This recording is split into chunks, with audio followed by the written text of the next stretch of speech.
E se tivesse uma forma fácil de engajar as pessoas? E se tivesse um jeito de motivar a sua equipe e conduzir eficazmente a sua empresa? Se você quer saber como fazer isso de maneira leve e até divertida, se liga aqui nesse bate-papo. Meu nome é Carlos Ois, eu sou consultor e conselheiro de empresas, coach executivo global sênior, membro da Forbes Coaches Counselor, best-seller internacional pela Amazon e autor de 7 livros. E aqui eu sou o host do podcast Líder de Elite. Eu tive o prazer, a honra de conversar com meu amigo Denis Seganfredo sobre storytelling. O Denis é empresário, mentor, palestrante de criatividade, neurociência, storytelling, neuromarketing e neuroliderança. É especialista em gestão de pessoas, atuação no Brasil e Estados Unidos, com formação em administração de empresas, tecnologia, pós-graduado em gestão de projetos pelo IPT USP e mestrado em neurociências PUC do Rio Grande do Sul. Tem especialização em encantamento do cliente pela Disney e neurociência, emoções e comportamentos. É um profissional extremamente qualificado, com mais de 39 anos de experiência em tecnologia, educação e projetos, como executivo e mentor em grandes empresas. Já ajudou a transformar mais de 300 negócios e impactou mais de 5.000 pessoas com suas palestras, aulas e mentorias. São 18 neurotransmissores que a gente tem conhecido no nosso corpo, dos estudos, sendo que 11 são realmente mapeados a fundo, mas só 3 que a gente tem acesso com química para poder controlar com remédios e etc.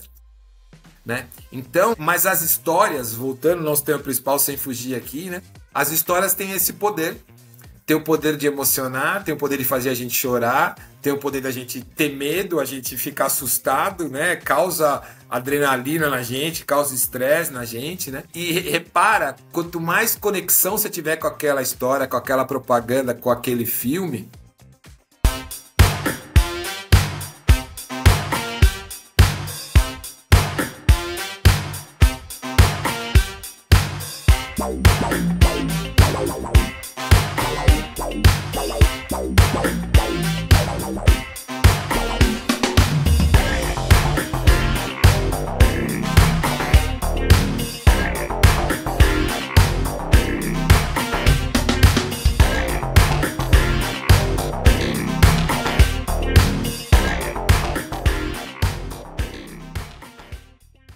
E se você tem curiosidade, né, porque às vezes a palavra elite leva as pessoas a pensar uma coisa assim que é meio ruim, né, as elites.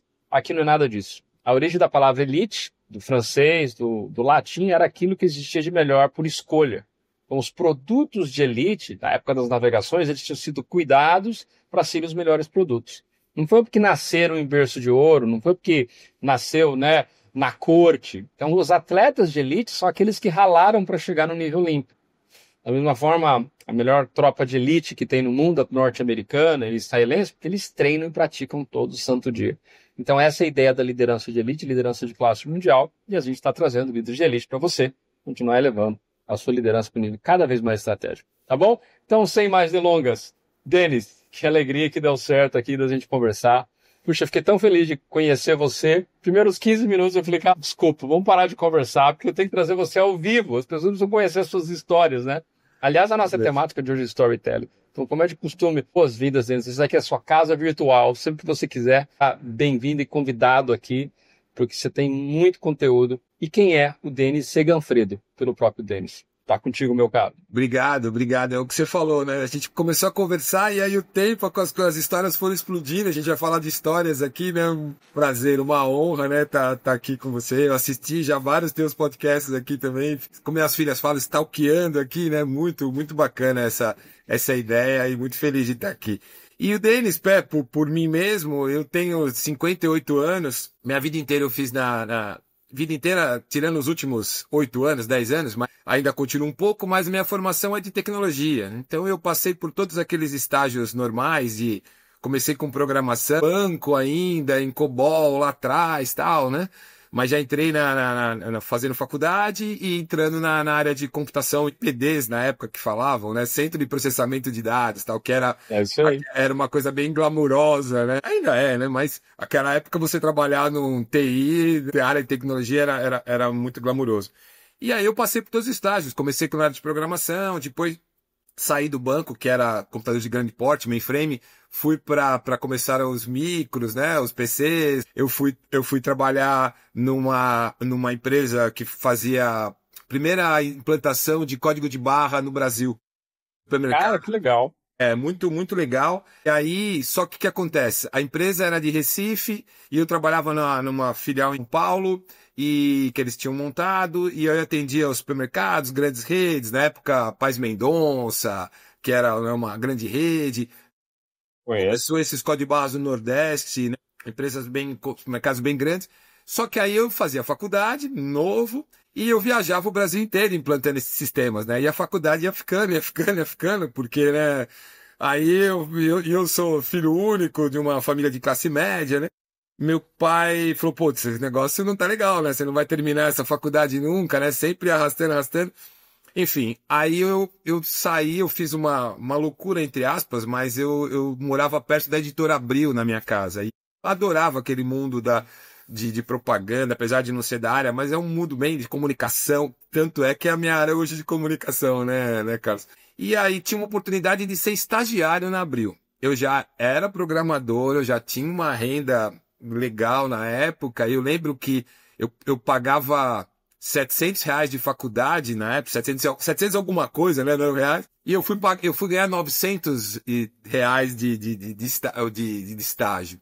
Mas como eu era solteiro, morava com meus pais ainda, eu era jovem e tal, eu fui para Abril e aí as coisas começaram, porque aí eu tava com tecnologia de ponta, tudo que tinha de mais moderno, eu trabalhava com Mac naquela época, tinha PC também, mas toda a parte editorial era Mac. E eu dava suporte para a área da diretoria. Eu era de uma área meio estratégica de TI, que eu cuidava do presidente, do vice-presidente, não só eu, né, a equipe.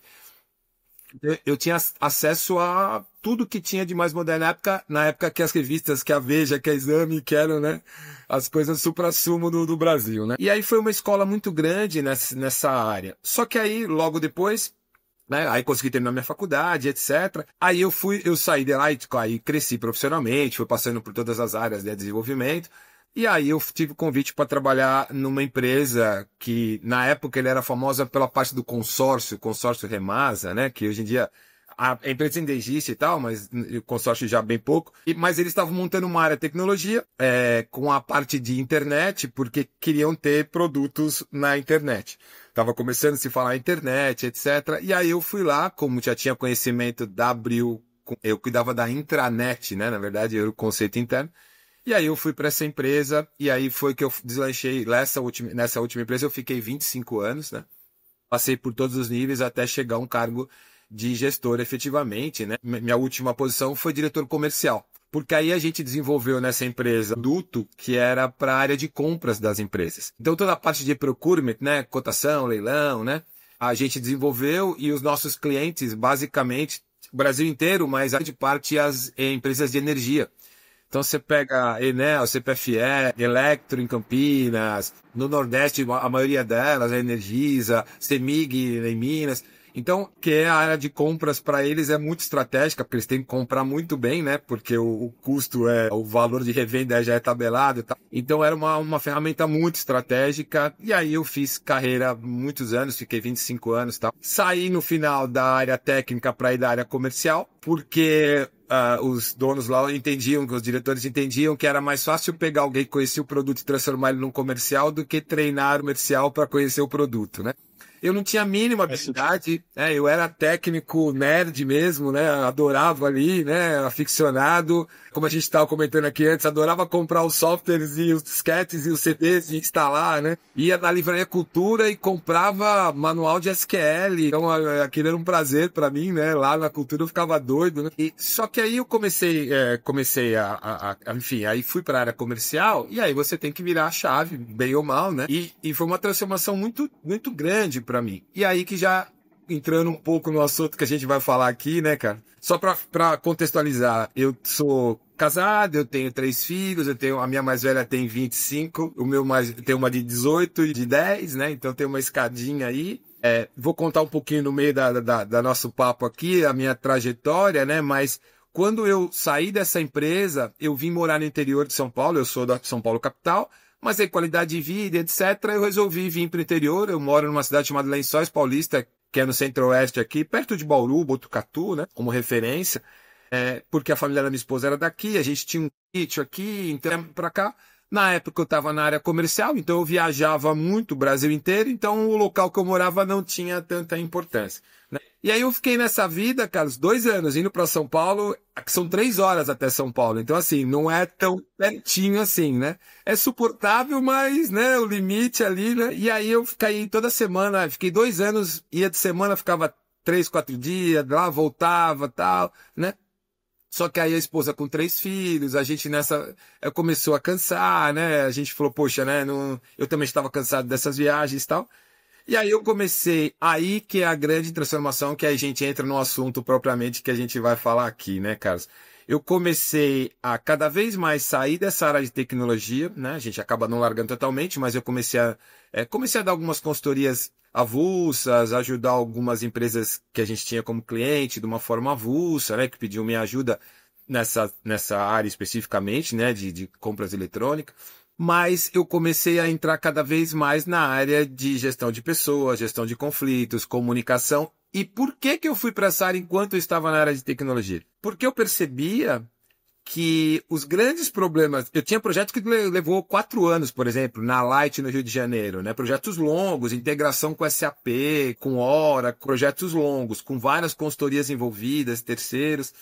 E aí eu percebia que os grandes problemas de tecnologia não eram, eu vou falar uma coisa óbvia para você, né, mas talvez para o nosso público, não são as ferramentas, não é o software, não é o hardware, são as pessoas, né? Eu sei que você deu a risada porque você parece meio óbvio, né, mas assim, a gente às vezes demora para perceber, né? A gente acha que você colocar o software mais novo, tal, né? E aí eu comecei a me especializar, enquanto na área de tecnologia, né, como gestor lá, eu comecei a me especializar. Então a primeira coisa que eu fui fazer foi fazer coisas de criatividade. Gosto muito do Murilo Gun, que é um cara todo, né, gosta muito dessa parte e tal. Hoje ele tá numa outra pegada aí, né? Mas ele começou com essa parte de criatividade. E aí eu fui fazer algumas coisas pessoal, a gente até ficou próximo aí um pouco. Comecei a fazer criatividade com ele para tentar abrir a mente daquilo de tecnologia. Eu falei, preciso começar a pensar diferente. Legal, isso já foi um começo interessante, que eu recomendo. A partir daí, fui fazer oratória com o Reinaldo Polito, que é super famoso, né? Nem sei se ele tá nativo ainda, ele é bem antigo, né? Treina os políticos, etc. Toda a parte de oratória, narrativa, né? Tem. Então, nessa parte de comunicação, porque a gente era mais travado, mais de tecnologia efetivamente, né? E aí fui fazer toda a parte de tecnologia com ele, desculpa, de oratória com ele, né? De narrativas com ele e tal. Aí uma virada de chave foi quando eu fui fazer uma formação de storytelling com Johnny Galvão. Esse cara, ele é o fundador da Plot, sem fazer propaganda aqui, né? Mas assim, eu acho que é uma referência muito bacana, porque eu tenho ele como mestre, tá? Amigo pessoal hoje. Eu já conto como a nossa vida se encontrou depois, mas ele é o fundador da Plot, da Soap, que é aquela empresa que faz apresentações de PowerPoint para executivo, tá? Antiga. E depois ele montou a Plot, ele saiu da Soap, continua com essa pegada, mas não só de PowerPoint. Hoje ele faz qualquer coisa relacionada a histórias, né? Ele é especialista em storytelling no Brasil. E aí eu fiz uma formação com ele, um treinamento com ele, que aí a minha cabeça explodiu. Aí eu falo, puxa, não, a gente tem técnica para se comunicar, tem técnica para apresentar. Não que eu não soubesse antes, mas quando você vê uma outra visão um pouco mais cineasta da coisa ali, né? E a gente todo cético de tecnologia, né? Então aquilo encanta bastante, né? Mas ainda faltavam os dados ali pra gente, né? Tava muito etéreo isso aí, eu queria mais os dados, né? Aí o que eu fiz? Ele se associou com um cara chamado Robert McKee. Eu tô todos esses nomes como referência porque tem muito material dessas pessoas que vale a pena ser consumido. Ele se associou com Robert McKee, que é um senhorzinho americano. Ele é o consultor da Pixar, da Disney, de Hollywood, nos storytelling. Então, se você pegar todos os filmes Disney e Pixar, tem o dedo dele lá por trás como consultoria. Robert McKee. E, assim, ele é uma referência em storytelling, só que obviamente, o storytelling voltado para filmes, propaganda, marketing, né, e etc. A técnica famosa do Joseph Campbell, que é a jornada do herói, né? Que ele pega, adapta aquilo para o cinema, enfim e tal, né? Então, a gente vai falar de storytelling bastante, mas ele vai nessa jornada, né? Do monomito, de você ter um personagem, protagonista. A gente fala depois dessa técnica já. Só tô contando como vamos chegar nisso, né? E aí, eu tive a oportunidade daí de fazer um trabalho nos Estados Unidos e eu acabei indo com a família e eu fiquei lá quase um ano. porque eu queria beber da fonte lá dessas coisas, desse storytelling, dessa parte de comunicação. E lá eu tive a oportunidade, também foi uma outra experiência fantástica, de estudar na Universidade Disney. Então, que aí storytelling na veia lá, Disney, né? Só que lá, o conceito de coach, ele não tá banalizado como tá no Brasil, né? Eu acredito muito na metodologia. Eu fiz formação coach quando eu tava lá, fiz com o Jerônimo Temo, né, no IGT, né? Gosto muito da metodologia. E lá eles levam esse conceito a sério, né, de coach, tá? Eu sei que se você é todo, né, especialista nisso também. E aí eu comecei a juntar todas essas coisas, né, Carlos? Aí começou a ter um misto da criatividade com a tecnologia, com comunicação, com storytelling, com encantamento Disney, que é o que eles pregam lá através do storytelling, encantamento de clientes, né, o CX e por aí vai, Customer Experience. E aí faltava ainda para mim completar o Denis, que é hoje, né, para tudo isso para responder a tua pergunta inicial. Olha como eu falo, hein, cara, você tá perdido hoje aqui no tempo, viu? Afinal, você tem que contar a sua história, né? É verdade, é verdade, é verdade. E é isso mesmo, olha, a gente já dá protagonista, já ambienta o cenário, é toda a narrativa de uma boa história, né? Tem conflitos aí no meio, que eu vou contar alguns conflitos, tem o drama, né, a trama. Então, aí né, por ser de tecnologia, eu sentia falta de algumas informações mais científicas, né, para a parte do storytelling. A gente sabia que conecta, a gente sabia que tem emoção, que tem sentimento, mas eu sentia. E aí o que eu comecei a fazer? Aí eu fiz um MBA em neurociência.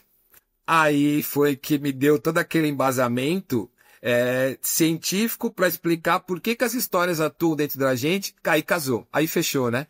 Na química, nos neurônios, na produção, o que as histórias causam, não causam. E aí começa a entrar outro viés, porque a gente não para, né? A gente gosta, né? Eu vejo pelos teus livros aí também, né? Que a gente adora isso, estudar e buscar as coisas, né?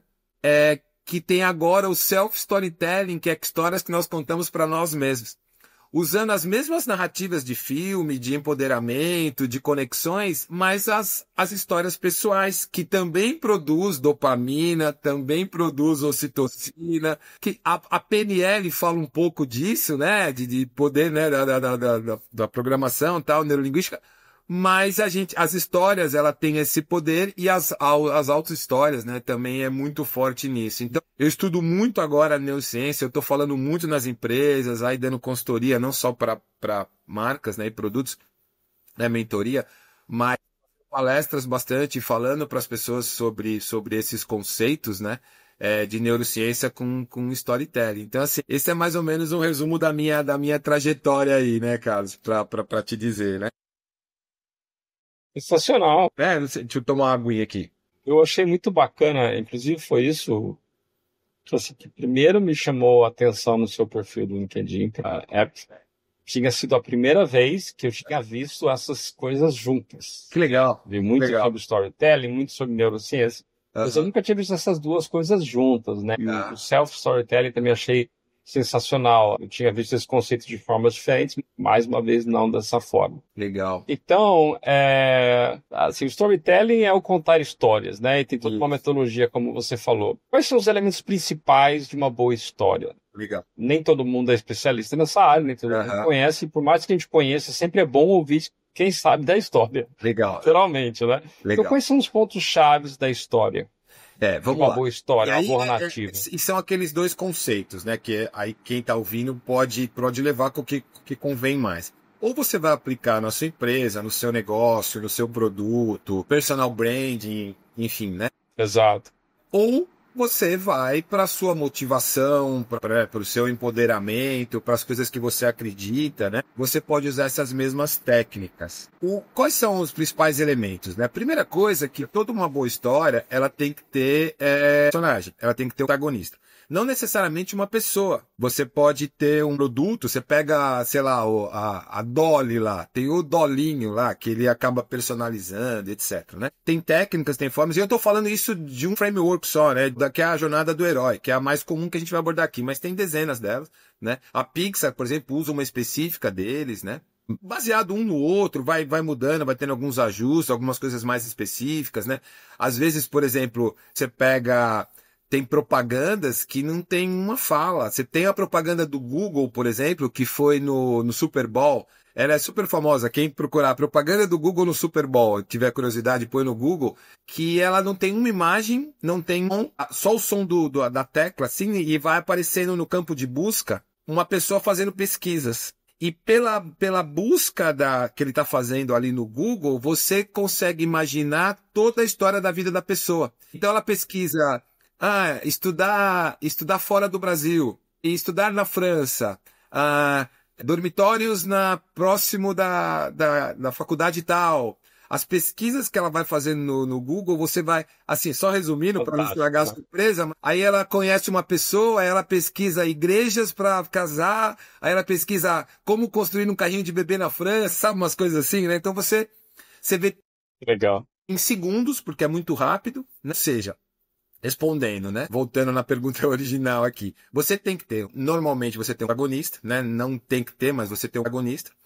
Você tem dividido em 3 atos. Isso também vem de Aristóteles, tal, todo um sentido de narrativa, né? Divisão em 3 atos, etc. Mas basicamente você tem o primeiro ato, toda a parte de ambientação. Procurem ambientar aquele personagem, colocar ele numa situação comum do dia a dia, a vida dele. Quanto mais informações, e uma dica, usar os sentidos, né, sensoriais, tenta colocar coisa de, aquele personagem estava na casa dele, era uma tarde fria, chuvosa, cinza. Você começa a usar os sentidos porque aquilo começa a causar as conexões nessa parte de ambientação. Se você está falando de uma marca ou de um produto, quanto mais verdade tiver, melhor, as pessoas se conectam mais com verdade, né? Hoje em dia, esse conceito é muito discutido, né? Não tem certo e errado, mas, por exemplo, você tem uma celebridade vendendo um shampoo de baixa qualidade, um shampoo popular. Aquilo não traz muita verdade, né? Assim, você sabe que aquela personalidade não usa aquele creme para pele, né? Então, é muito claro, o marketing, né? A gente não está entrando na área de marketing, isso é muito abordado e tal, mas a história, eu estou querendo dizer que ela tem que passar uma verdade, né? Quanto mais passar, mais conecta com as pessoas, que é o nosso objetivo. Conectar para você poder transmitir, né? Ter essa legitimidade, né? Parece que é meio forçada de barra, né? Então, exatamente. Você até entende a história, mas não convence, né? E tem casos famosos, que a gente pode citar marca, Carlos? A gente pode ter alguma pré-requisito assim de... Olha, nunca ninguém me baniu, me cancelou por conta disso. Se são coisas de domínio público... histórias comuns, né? Mas você pega, sei lá, sem entrar em detalhes, mas você pega um suco famoso, não vou tentar entrar muito no detalhe do nome, mas você pega um suco famoso que pregava, casos comuns na internet, está cheio, mas que pregava que a história dele, o storytelling dele, era que a laranja era produzida numa fazenda no interior de Minas, que ninguém tinha acesso, que era o avô do dono, que era sem conservante e tal, né? Só que não, né? E aí descobriram que era o mesmo fornecedor da Citrosuco, ou sei lá de qual outra aí, né? Ou seja, toda aquela narrativa foi embora porque não tinha. Então, assim, quanto mais verdade você colocar, isso é um elemento forte. Aí a primeira coisa, então você ambientou, você tem o impacto, já está ambientado ali no começo. Rápido, curto, pouco tempo nisso, não precisa ficar muito tempo. Exemplo dos filmes, do storytelling, você pega o Homem-Aranha, ele é um adolescente com os problemas ali de relacionamento com os tios, porque os pais faleceram, ele tá sozinho, ele não tem namorada, problemas comuns de todos os adolescentes, sofre bullying dos amigos, ambientou, você fala, poxa, eu sou assim, meu amigo é assim, meu filho é assim, meu sobrinho tem esse problema. Conectou ali. A partir daí você tem normalmente ponto de inflexão que a gente fala, né? Ponto de conflito, né? Ponto de mudança de rota. Ou seja, tem que ter algum ato que tire aquele personagem do seu dia a dia, aquele protagonista do seu dia a dia. Então, no caso do Homem-Aranha, a aranha vai lá e pica ele. A partir daí, a vida dele se transforma, né? Você pega no caso do Harry Potter, vai lá e ele recebe todo o conflito, todo o início dele, o drama de um adolescente, e ele recebe um chamado, uma carta lá da coruja, vem e fala, você é uma pessoa especial, você precisa ir para a escola de bruxos lá. Então, tem uma chamada para ação que tira ele da zona de conforto. E a nossa vida é assim. Você está numa vida comum e etc. Acontece um problema, acontece uma situação que você tem que enfrentar e sair do teu comum. A história, é boa, ela tem que ter que tira a gente da zona comum. Depois eu vou passar aqui, né, as redes sociais, como a gente comentou, e no meu LinkedIn eu tenho uma newsletter que eu publico lá essas coisas, e eu fiz uma analogia da jornada do herói para nossa vida comum. Então é isso, você tem a vida comum, aí acontece problema, sei lá, seu filho repetiu de ano e você precisa tomar uma ação. Isso é uma coisa que todo mundo, alguns passam mais ou menos, mas que te tira de uma zona comum. Então, as histórias ela tem que ter isso, ela tem que ter uma chamada para ação muito grande. Por exemplo, um caso real para as empresas, talvez as pessoas que estão vendo a gente, você tem uma empresa de software, você vende software e o protagonista quem que é? Não é o teu produto, ele é o cliente. O personagem principal é o teu cliente. E aí, o teu software, ele vai entrar como um mentor, que é o próximo grande elemento de uma boa história. Toda a história boa tem mentor, tem uma pessoa que aconselha, um conselheiro, um amigo. O teu software entraria com esse cara. E aí, qual que é a mudança? Ele tem um problema na empresa que o teu software precisa resolver. Então, ele tem uma vida comum, aí acontece um problema, e aí o teu software vem com uma mentoria que vai tirar ele da zona comum e vai resolver o conflito dele, tá? Então, o próximo elemento que eu comentei é você ter aquele protagonista daquela história, ter um mentor, ter um conselho, ter um conselheiro, ter um amigo, ter alguém que te ajude naquela jornada, na jornada do herói, na jornada do protagonista. Só recapitulando, essa jornada do herói, que é esse fluxo que eu estou contando, ele veio quando Joseph Campbell estudou várias narrativas, histórias do tipo Buda, Jesus, Gandhi, vários, os Estados Unidos lá, o Martin Luther King, esses caras famosos, até coisas negativas como Hitler, etc. E aí ele fez esse mapeamento e chegou nessa jornada do herói, que todas essas narrativas, ou a grande maioria, seguem esse fluxo. Por isso daí que veio isso que a gente está contando. Então você tem o protagonista, você tem uma zona comum de ambientação, você tem um ponto incitante que fala, que tira ele da zona de conforto, e aí ele vai no primeiro desafio que ele entra em contato com um mentor, que aí no caso do Homem-Aranha vai falar para ele, olha, grandes poderes, grandes responsabilidades, cuidado, você precisa encarar você precisa ajudar o mundo nos problemas e tal. E aí a primeira coisa, né, que já estamos no segundo ato, que é onde vai ter todos os conflitos, dramas e resoluções da nossa vida, né? É onde você tem um problema que você resolve, que aí aparece outro problema maior que você resolve mais ou menos, aí você fica numa zona de conforto, aí daqui a pouco acontece uma outra coisa, que aí é a vida em si da gente, que é a história propriamente dita. E detalhe importante, tem que ter conflito, tem que ter drama, porque a nossa vida é assim, né? Não tem graça, né? Não tem. E se encontraram, casaram e foram felizes para sempre. Pô, ninguém se conecta com essa história, né, Carlos? Falta algum componente. E depois a gente vai falar de neurociência aqui, né? Do caso do tempo aqui. Mas tudo isso gera dopamina na gente, gera neurotransmissores que fazem essa conexão. E você pode fazer isso num vídeo de segundos como o TikTok faz, por exemplo. Ele tem uma situação comum, ele tem uma resolução, e aquilo, ele sempre tem um gancho pro próximo que te faz você querer mais pra frente, mais pra frente, mais pra frente, você fica passando o vídeo, aquilo vai gerando dopamina barata pra você, que isso é um longo papo, né, o quanto isso é positivo ou não, né? Viciante, né? Viciante, né? Que antigamente, não fugindo do fluxo de storytelling, antigamente a gente tinha as dopaminas que eram ao longo prazo. Você apreciar um pôr do sol, você andar na natureza, barulho do mar, você vê um bom filme lá que leva 2 horas para passar. Hoje em dia, as pessoas, e nós também, a gente não tem, a gente quer dopamina rápida, que são os vícios, né? É o álcool, é a nicotina, é droga, é o celular, o TikTok, o vídeo lá, que são tudo rápido. A gente quer consumir rápido, né? A quantidade de informação. Isso faz com que a gente tenha um pico de dopamina, mas caia rápido. E aí, como droga, você precisa mais, você precisa mais, você precisa mais. Quando você vê, você está 3 horas lá no TikTok, lá passando os vídeos. As histórias também são assim. Só que é mais a dopamina longa. É parênteses interessante que eu lembrei que um amigo disse, né, que é especialista também em neurociência e tal. E ele tava reparando, como eu falei, eu tenho 3 filhos e a gente estava aqui vendo um filme. E aí ele falou, repara nos teus filhos como que eles veem filme hoje em dia. Aí eu comecei a reparar e eu quero compartilhar com todo mundo aqui. Como essa coisa de dopamina, essa coisa das histórias que conecta, a gente tá cada vez mais louco com isso, né, e viciante. Antigamente o máximo que a gente tinha de distração quando tava vendo um filme, a gente pegava uma pipoca e um refrigerante, né? E aí você ficava lá, era o máximo. Hoje em dia, eu tava com a minha de 18 e o meu de 10 assistindo um filme. Eles estavam, os dois, vendo o filme, falando no celular ao mesmo tempo. O meu menino estava falando com os amigos no celular e estava com o computador do lado jogando. E Nossa. comendo pipoca e vendo o filme. Aí eu falei, gente, não é possível, vocês não estão vendo o filme, não, pai? Também. E falava tudo e estava vendo.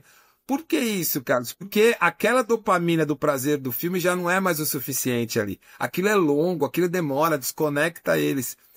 Então eles querem a dopamina de falar com o amigo, a dopamina, a ocitocina de estar jogando, aquele prazer. Olha que loucura. E aquilo é meio natural hoje. Mas aí a gente vai entrar numa outra área aí que isso é papo longo. Voltando para as nossas histórias aqui. Você ia falar? Eu te cortei, desculpa.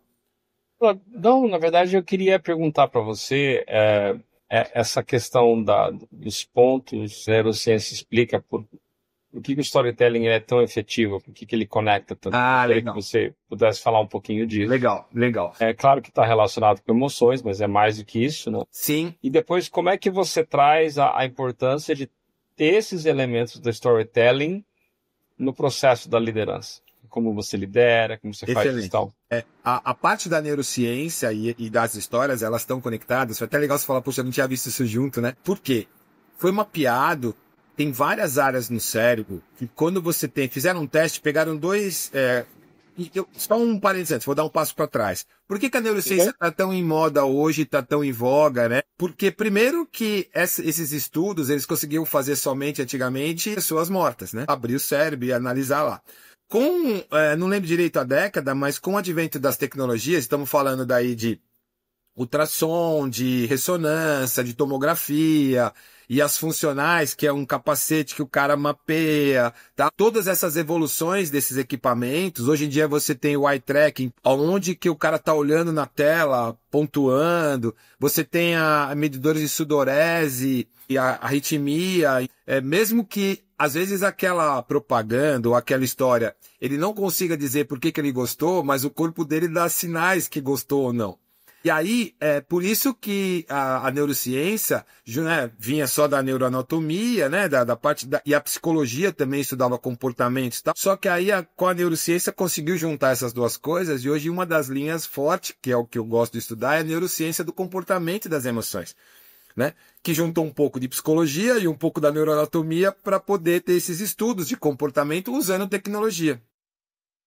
E aí, legal, falando das histórias. Eles fizeram um estudo, pegaram duas pessoas, contando uma história envolvente, uma história com esses componentes, né? Com conexão, não qualquer fala, qualquer história, né? Eles pegaram uma pessoa falando e uma pessoa ouvindo, monitoraram tudo com os equipamentos, né? De ressonância funcional. E aí eles perceberam que as mesmas áreas que eram ativas do cérebro de quem estava falando, eram as mesmas áreas ativas do cérebro de quem estava ouvindo.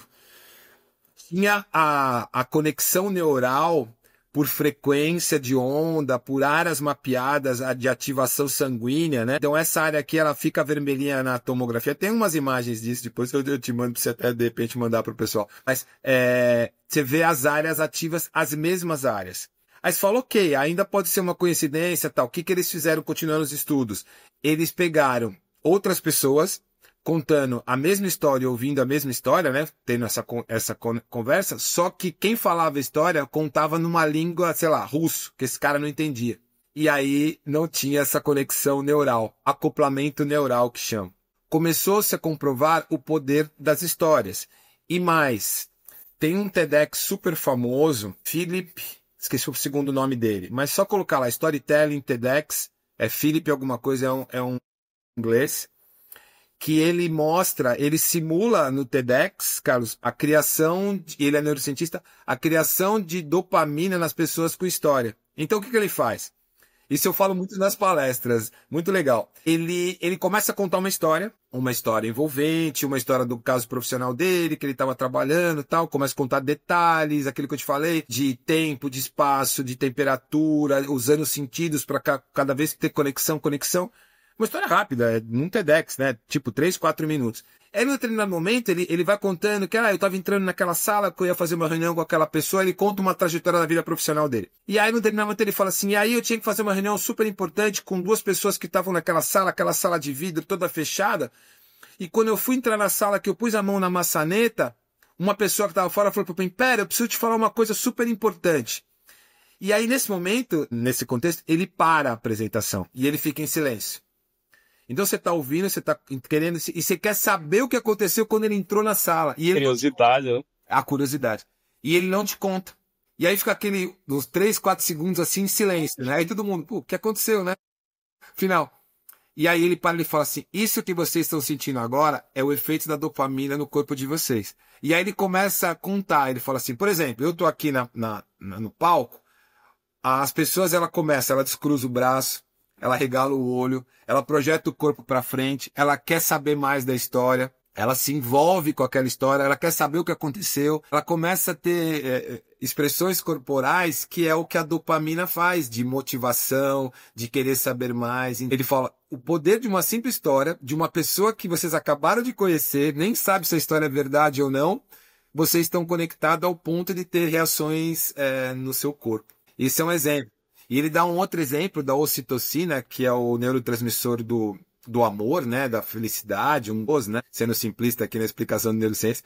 Mas, por exemplo, quando uma mãe amamenta um filho, é a maior descarga de ocitocina no corpo dos dois, é naquele momento de a criança olhar para a mãe, ter uma conexão olhando e amamentando. Isso que é o auge da ocitocina no corpo da mãe. Que é o neurotransmissor, o hormônio dos relacionamentos. É o braço apertado num amigo ali, coração ali, ou num amor, ou num amigo, que tem uma transmissão de ocitocina. A gente precisa de outras pessoas para ter ocitocina no corpo. Então, tem casos que a gente consegue, por exemplo, com pets, com animais, tá, né? Mas basicamente com outro ser humano. E aí, ele faz nesse mesmo TEDx, uma simulação de produzir ocitocina no corpo das pessoas. E aí ele tem toda uma preparação, vale muito a pena ver, ele tem toda uma preparação, e aí ele conta uma história triste, e aí ele baixa o tom de voz, ele começa a falar, né, com a expressão não verbal ali, né, comunicação não verbal, fala pausado, fala calmo, vai contando uma história sobre a esposa. Assim, não é longa, mas tem uma trama, né, que ele fala que a esposa dele estava grávida, etc. E aí no final ele conta que a esposa dele perdeu o neném. Né? Essa é assim, a trajetória. E não é uma história verdadeira. Depois ele pede desculpa para a plateia, tal, ter emocionado eles. Mas ele vai conduzindo, aí ele fala do envolvimento da filhinha dele pequena, que estava esperando o neném chegar da maternidade, aí o neném não chegou porque não sobreviveu no parto. E aí como que ele contava para a filhinha, enfim, ele conta essa história. E você vai se envolvendo, você vai se emocionando, você vai não sei o quê, e você não sabe se é verdade ou se não é, mas mesmo assim você, né, não tem o efeito da curiosidade como a outra, só que aí, mesma hora, ele fala assim, gente, o que vocês estão sentindo é a ocitocina. É a vontade de levantar, vir, me dar um abraço, falar, putz, que situação dura. Tem gente que já passou por isso, se identifica, começa a chorar, porque lembra, tal, né? Então, histórias, Por que a gente chora quando a gente vê um filme? Sabe que aquilo lá é filmado, né? Que é mentira, né? Que é mentira, é uma fantasia, né? Por quê? Porque o nosso cérebro não identifica o que é imagem, o que é real e o que é pensamento.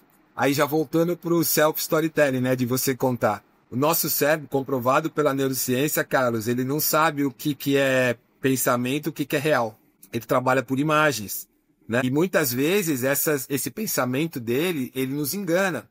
Eu faço uma brincadeira quando eu vou dar mentoria, que eu brinco assim, vou até brincar com você agora. Eu falo assim, fecha os olhos um segundo, não precisa fechar não, tá? Só para simular, mas pensa num lenço de seda. Pensa que você tá passando a mão, aí a pessoa começa a simular, tá passando a mão no lenço de seda, tal, legal. Aí pensa agora que você tá passando a mão numa palha de aço. Como que ela tá dura, legal. Agora pensa que você tá passando a mão num sabonete. Como que ele é liso e tal. Legal. Agora pensa que você está passando a mão num pelo de um cachorro. Agora pensa que você está passando a mão nas costas de um elefante. Como que tal, grande, tal, não sei o quê. Aí pensa que você está num vidro. Faça algumas simulações assim, beleza. Aí todo mundo vai interiorizando aquilo, eu falo, legal. Agora me levanta aqui, o efeito de uma plateia, né? quem já passou a mão em algum elefante? Aí ninguém. Às vezes sempre tem um que estraga a palestra e fala, eu já passei, né? Aí eu falo, pois é. Mas é verdade. E quando eu faço isso, né? A maioria, não, nunca. Eu falei, e vocês sentiram a pele do elefante? Eu tava sentindo agora, porque eu tava visualizando tudo isso aqui. Né? E aí, eu tava com o olho aberto, né? Pois é, então. E aí, quando você faz isso mais profundo, a pessoa sente. Eu falo assim, cara, como que vocês sentiram isso? Por quê? Porque a mente cria isso. Por associação. Imagino que aquela pele cinza. Eu nunca passei a mão no elefante, por exemplo, mas eu imagino que aquela pele cinza deve ser gelada, rugosa, né? Então você, por associação, a sua mente cria. É o poder da história.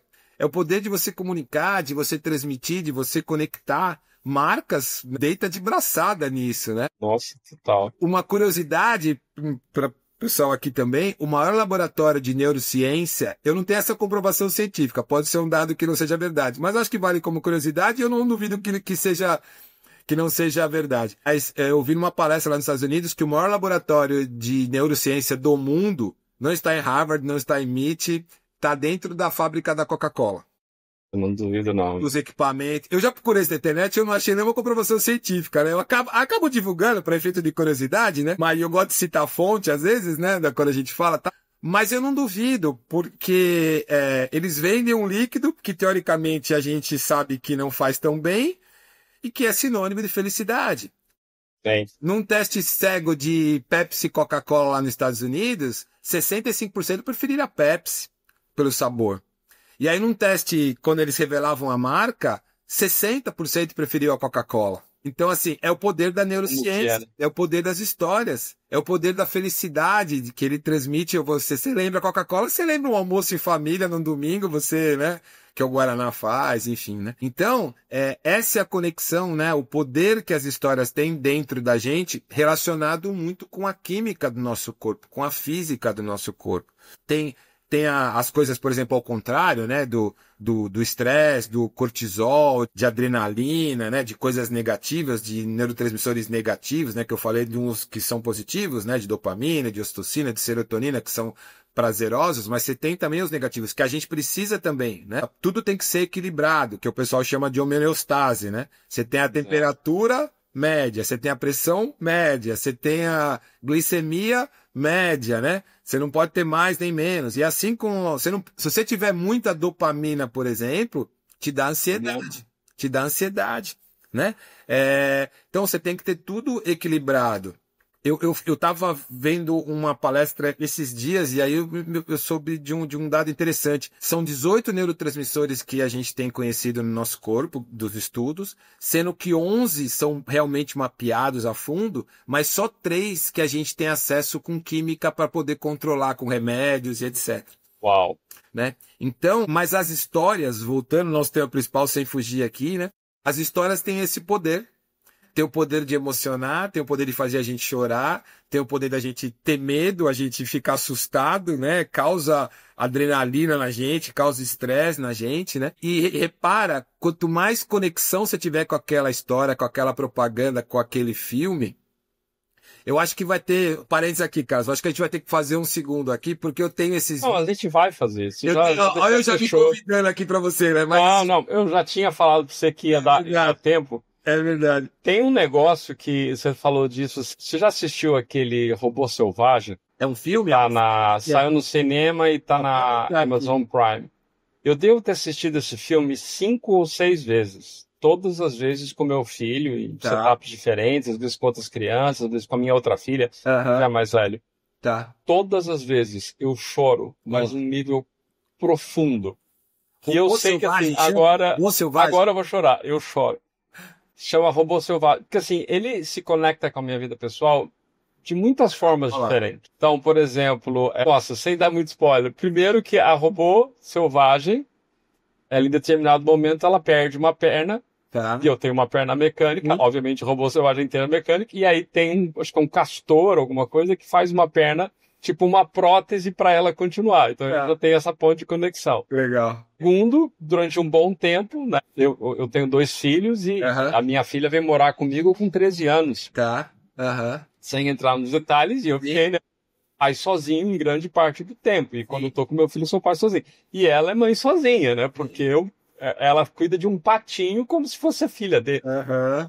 E assim, e eles compõem imagem, música Olha lá. e todo o esquema do storytelling, que tem o mentor, tá? Tem vários, né? Tem todos aqueles momentos. E assim, eu sei que aquilo é de mentira. Isso Mas te acontece conectou?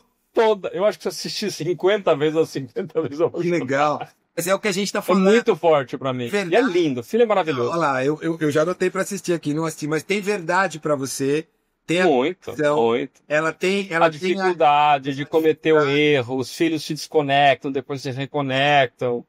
Às vezes você acha que você está fazendo errado, síndrome do impostor, que você está Sim. sozinho. Isso é fantástico. Nossa, cara. Então, dicas então para boas Pode me histórias. lembrar, eu me Você emociono. fica emocionado. Fica. Dicas para boas histórias. Primeiro, verdade. Segundo, conhecer o teu público, né? Pô, Nossa. eu quero fazer um filme pro pai, assim, assim, assim, né? Nossa, cara, ali é. Né? Pô, você conhecer o público, você fazer aquela mensagem para dicas de boas histórias, né? Eu falei da gente fazer uma segunda porque eu tenho vários vídeos e várias imagens de propagandas com storytelling e sem storytelling. Por exemplo, tem uma que é da cerveja, acho que é da Corona, se eu não me engano. Tem sem storytelling. Tem uma foto da garrafa, preço tal, e às vezes com uma foto de uma mulher, tal, bonita, ok. Tem ali a apresentação do produto. Aí tem a mesma propaganda da mesma cerveja com storytelling. Aí você tem pôr do sol no fundo, como se ele estivesse no alto de uma montanha assim, de um mirante. E aí você tem na foto duas garrafas assim entrelaçadas. Você só vê as garrafas na foto. Elas estão entrelaçadas, elas estão pela metade, elas não estão Olha cheias, só. elas estão pela metade e tem as fotos ali e depois embaixo tem os dados do preço, enfim, etc, né? Você olhando essa imagem da cerveja, você imagina de dia um casal, né, dando pôr do sol, abraçado ali, tomando a cerveja, né? Já criou a composição Já total. criou a composição. E aí olha que interessante, eu falo isso também nas mentorias. Eu fui dar uma palestra na Ambev, que aqui é perto de onde eu moro, aqui, uma das unidades. Agudos aqui, né? A cidade famosa aí da água, da cerveja. E aí, eu brinquei com eles lá, pro pessoal, falei assim, ei, qual propaganda vocês comprariam, né? Essa que só tem o produto ou essa que tem storytelling, né? É óbvio que eu queria que eles falassem storytelling. Aí o cara falou, eu compraria só do produto. Eu falei, por quê, né? Falou, porque ela tá cheia, a outra tá pela metade, ele falou pra mim. Aí eu aproveitei o gancho, né, Carlos, pra não ficar pra trás, né? Eu falei assim, tá vendo como é importante a gente conhecer o público que a gente tá falando? Eu fui falar disso numa cervejaria, é claro que eu ia levar uma, né? Né? Mas, cara, antes que eu me esqueça, como é que as pessoas podem entrar em contato contigo, com o Denis, contratar você, saber um pouco mais, Legal. conhecer teu conteúdo, teus programas? A gente tá nas redes sociais, né? Instagram, TikTok, LinkedIn principalmente, eu uso bastante. LinkedIn, YouTube tem algumas coisinhas, né? Então, o meu sobrenome é meio difícil, de repente a gente vai ter escrito em algum lugar. Bom, tá aqui na minha legenda aqui, mas é basicamente Denis Seganfredo, tudo junto. Com S, né? Pra quem tá só ouvindo. Seganfredo com S. Com S, exatamente. Então é Denis e junto Seganfredo, né? @Denis Seganfredo, você me acha em todas essas plataformas, né? Eu uso muito o LinkedIn, né? Pra colocar os artigos e tal. E quando tem algum case de vídeo e tal, a gente coloca no YouTube lá e no Instagram também agora lá. Mas eu adoro falar desses assuntos, foi o que eu falei, né? Se a gente não controlar o tempo aqui, vamos falar de vários cases aqui de histórias, né? Mas olha que interessante, só não te cortando, eu sei que você ia falar, desculpa, mas falando do auto-storytelling, né? Ou do self-storytelling, né? Que é o quão poderoso isso é pra gente. Tudo isso que eu tô falando, que o marketing usa muito forte, a gente tá falando dos exemplos dos filmes, das propagandas, mas você tem o pessoal, que é uma coisa que eu estou estudando bastante, estou gostando muito disso. Eu fui dar uma palestra num evento, o World Creative Day, né, que é mundial e tal, e algumas cidades aqui do Brasil tem também. E aí, eles fazem alguns projetos sociais e tal, eu dei numa cidade aqui perto, chamada Bauru aqui, né, no Centro-Oeste Paulista, e eu fui sorteado para dar uma palestra sobre storytelling para umas pessoas em situação de vulnerabilidade. Uau. É um projeto de mulheres adultas que tem a Siri falando aqui, ouvindo as nossas histórias, a Siri se pronunciou aqui. a gente tem elas têm situação extrema de vulnerabilidade, com problemas de violência doméstica dos maridos e tal. E aí a prefeitura faz um trabalho, reúne elas para dar emprego, enfim, para elas conseguirem sair, né, dessa situação. E aí eu falei, meu Deus, como que eu vou falar de storytelling para essas pessoas, né? Parando a palestra, conhecendo o público, sabendo tudo. Eu falei, vamos falar da motivação pessoal, né? Para dar que histórias que elas estão contando da vida delas, que elas têm o poder. Eu fui por essa linha aí, por isso que eu comecei a estudar esse self-storytelling, né? E olha que coisa interessante, cara. Eu sei que a gente está chegando no final aqui, mas aí fiz a palestra para elas, tá? Algumas super nível social bem baixo, sabe? Bem vulneráveis e tal. E aí acabou uma senhorinha veio falar comigo, bem humilde, junto com a psicóloga, que tem todo um tratamento de assistência social, psicólogas lá. Veio falar, aí ela falou pra psicóloga, posso contar pra ele a minha história, né? A psicóloga, claro, pode sim, né? Eu falei, pronto, lá vem, né? Já vou me emocionar aqui, né? Aí ela falou, Denis, ela tinha acho que 70 anos, alguma coisa assim. Ela morava na comunidade lá, num bairro de periferia lá da cidade. Ela falou que ela sofre violência doméstica do marido e ela tinha tentado suicídio 2 vezes já. E naquela noite, naquela madrugada, ela tinha acordado e estava indo tomar remédios para se suicidar. A filha dela acordou a tempo e impediu aquela tristeza, né, aquela desgraça. Tava amanhecendo, a filha dela, mãe, vai lá, toma banho, vamos tomar um café aqui comigo, e vai lá, sabia que ia ter o evento na manhã seguinte, e que ela ia aí tudo acompanhado com psicólogos, etc, né, que faz esse acompanhamento com elas. Não, mãe, vai lá, é importante para você, para sua cabeça, vai ter palestra lá, pode ser legal, tal. Aí ela veio me dar o testemunho, que ela falou assim, Denis, quando você começou a falar das histórias que a gente conta, que tudo tem um lado positivo na nossa vida, que a gente tem que ver as coisas, toda aquela coisa motivacional, o que é legal é que eu dou aquela embasada com a neurociência, né? Então não fica voando, né? O posso só porque eu quero, né? Não, tem comportamento físico e químico no nosso corpo. Ela falou, Denis, quando você começou a me falar isso, e na simplicidade dela, ela falou assim, eu tô com ânimo de viver com a minha família, com a minha filha. E eu tô muito arrependida que quase que eu não consegui estar aqui hoje porque eu ia tentar me suicidar. Quando eu vi aquilo, né, aí a gente chorou junto, eu falo, bom, eu acho que a gente está no caminho certo, né, Carlos, de a gente não tenha dúvida. Trazer conhecimento, trazer amor, trazer, né, e isso que dá o prazer pra gente saber o poder que as histórias têm na nossa vida. Olha o que os filmes aí faz com a gente, né? Não, isso é extremamente poderoso. É a questão de ressignificar, entendendo essa fundamentação para trás, o que é interessante, né? Você estava comentando antes sobre PNL. PNL, grande parte do corpo teórico de PNL está sendo comprovado nos últimos 20 anos com a neurociência. A importância, né, da questão da... Agora eu esqueci a expressão que tem, né, as modalidades, mas assim, você está trabalhando com isso, você está trabalhando com essa visualização, você está trabalhando com partes diferentes do cérebro, você está se motivando, você está se fazendo bem, você está disparando a neurotransmissores.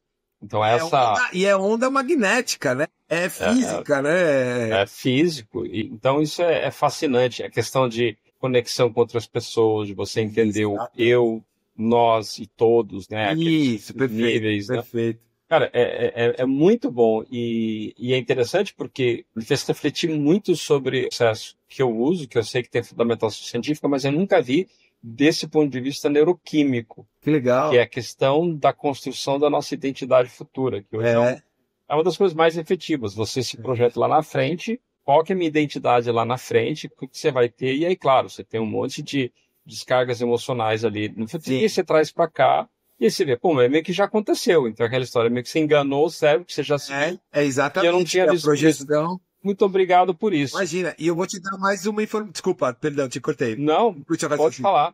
Eu vou te dar mais uma informação, então, para fazer um gancho aí, usando storytelling no final, que sempre tem um gancho, né? E eu sei que gosta de estudar, de ler e tal. A coisa que agora tá bombando na neurociência, já faz alguns anos, mas que cada vez se aprofundando mais, é uma coisa chamada neuroplasticidade. Sim. Que você falou de projeção, do eu. Qual que é o grande lance disso? Para a gente falar para as pessoas aqui, equalizar o conhecimento com todo mundo. Aliás, isso inclusive é fundamental na liderança, né? Na liderança, isso, trazendo o gancho. Conduzir a equipe, direcionar, construir a visão. Né? Você acabou perguntando e eu acabei fugindo um pouco da resposta, desviou, mas exatamente isso para a liderança, o poder que você tem sobre as outras pessoas. E essa neuroplasticidade, o que é? Até então, se achava que, até uns anos atrás, os cientistas achavam que os neurônios morriam e aí você não recuperava. Isso é verdade, eles morrem de fato. Só que a grande coisa que descobriram, e aí é um estudo bem longo e, né, cabe bastante papo aqui, né, mas que as células, elas se regeneram que a plasticidade do cérebro, e ela consegue se adaptar em outras coisas. Então, por exemplo, hoje pessoas que têm uma doença de não enxergar, eles conseguem usar células neuronais, circuitos neuronais da audição para poder fazer a pessoa enxergar. Enxerga 100%? Não.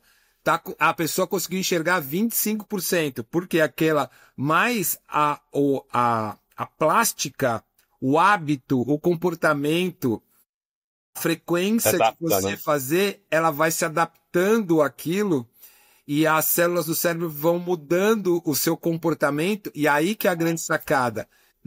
No seu DNA, que aí entra o estudo da epigenética, que é a mudança do seu DNA. Fala assim, antigamente a gente falava, eu tenho no meu DNA, hereditariamente, meus pais tiveram câncer, meu avô tiveram câncer, eles têm 80% de ter câncer. Hoje, usando essa conceito de neuroplasticidade, se você tiver alimentação, comportamentos, pensamentos positivos, tal, você consegue, através da epigenética, dar aquela característica de câncer do seu DNA. Você muda a expressão dos genes. Do gene. Então, o que você falou, Denis, mas qual que é a ligação, voltando um pouquinho na pergunta para não fugir muito, na liderança isso, né? Quando você entende esse comportamento do cérebro, dos seus liderados, das suas equipes, né? Que é o que eu falo nas empresas. Quando você sabe que a gente tem uma parte no cérebro que é responsável que é o cérebro reptiliano, que é responsável pelo contexto de luta ou fuga, da nossa sobrevivência, e que quando o seu cérebro vê que está numa situação de perigo e a principal coisa dele é manter você vivo, ele sequestra o seu neocórtex, a sua inteligência, ele sequestra o seu sistema límbico, que é das suas emoções, porque ele precisa te manter vivo. Não dá para você pensar assim, nossa, tá entrando uma cobra aqui, ela tá vindo dar o bote em mim. Deixa eu acabar a palestra aqui, o bate-papo com o Carlos, eu vou ver se ela é venenosa ou não. Não. Ele sequestra a sua neocórtex para você não pensar, e ele faz o quê? Luta ou fuga. Qual que é a ligação com a liderança? A ligação é que se você está dando ou chamando a atenção do seu funcionário e você está num nível agressivo, de uma comunicação violenta ali, o sistema reptiliano dele vai capturar ele e ele não vai mais ouvir o que você está falando. Vai travar ali total. Vai travar total. E depois o que entra? O límbico, que é as emoções. Aí o que faz? O cara chora, o cara surta. Aí, qual que é o remédio disso? Que as nossas avós falavam pra gente. Conte até 10, né? Respira. Conte até 10. Por quê? Porque aí o seu neocórtex vai entrar em ação, vai pegar aquilo de volta e aí você vai raciocinar, aquele cara não tá sendo tão mal assim. Realmente eu errei. Eu pisei na bola com o meu líder. Então, legal, né? essas práticas, você falou, você faz a projeção, seu cérebro se molda, você muda comportamentos, muda emoções e também para os seus liderados, para as suas equipes, para as suas empresas. Então, assim, é muito fantástico esse assunto. Eu sou suspeito, né, Cássio? Nacional. Bom, Denis, já está convidado para uma dobradinha, para um outro momento. Legal. Trazer mais casos aqui. Nosso tempo aqui a gente já está meio limitado, mas que delícia te ouvir aqui. Muitos insights, muitos aprendizados. Agradeço você, agradeço a nossa audiência aí que está assistindo aí. Eu que agradeço. No replay, na transmissão, no vídeo, no áudio. E entre em contato com o Denis, se você tiver mais curiosidade, tá bom? Então, super gratidão a você, foi bom demais. Uma simpatia, obrigado a todos e muito bom estar com vocês aqui essa noite. Um abraço.